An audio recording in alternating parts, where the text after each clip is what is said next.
4 जून 2024 वो तारीख है जब पता चल जाएगा कि आखिर किसके सिर पर प्रधानमंत्री का ताज सजेगा। लेकिन इससे ज्यादा बड़ी बात यह है कि कंगना रनौत की राजनीति में एंट्री लगभग कंफर्म हो गई है।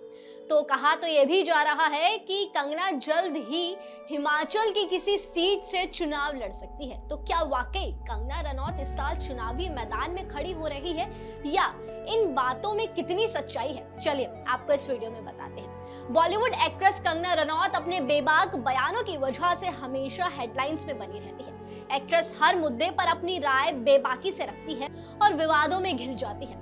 कंगना के इस बेबाक अंदाज को देखते हुए काफी समय से कयास लगाए जा रहे हैं कि एक्ट्रेस राजनीति में एंट्री कर सकती है। वहीं अब ये कहा जा रहा है कि कंगना लोकसभा चुनाव 2024 में बीजेपी की टिकट पर चुनाव लड़ सकती है। हालांकि इन खबरों में अभी कोई क्लियरिटी नहीं है। वहीं यह भी कहा जा रहा है कि एक्ट्रेस बीजेपी की टिकट पर लोकसभा चुनाव लड़ेंगी। दरअसल आने वाले लोकसभा चुनाव 2024 की तारीखों की घोषणा हो चुकी है।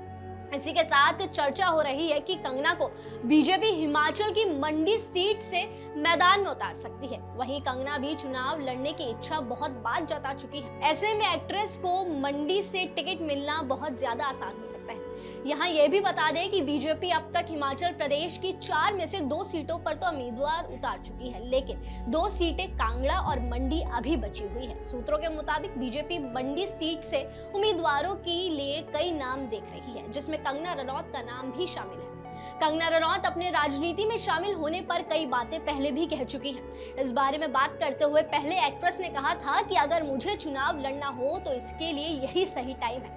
एक्ट्रेस के राजनीति में शामिल होने की खबरें कई बार सामने आई है। इतना ही नहीं बल्कि इन खबरों पर एक्ट्रेस के पिता भी कई बार बयान दे चुके हैं। कुछ दिन पहले ही कंगना के पिता ने कहा था कि कंगना इस साल यानी कि 2024 में बीजेपी से लोकसभा चुनाव लड़ेंगी। देखा जाए तो कंगना हिमाचल की रहने वाली है और अब कयास लगाई जा रही है कि कंगना को जल्द बीजेपी लोकसभा सीट मंडी से उतार सकती है। एक तो वो हिमाचल में रहती हैं और उनकी पकड़ हिमाचल में काफी अच्छी है। तो इस पर आपका क्या मानना है? क्या वाकई आपको भी लगता है कि कंगना को बीजेपी को मंडी सीट से उतार देना चाहिए? अपनी राय हमें कमेंट सेक्शन में जरूर बताएं और इसी तरह जुड़े रहिए न्यूज़ बुक के साथ।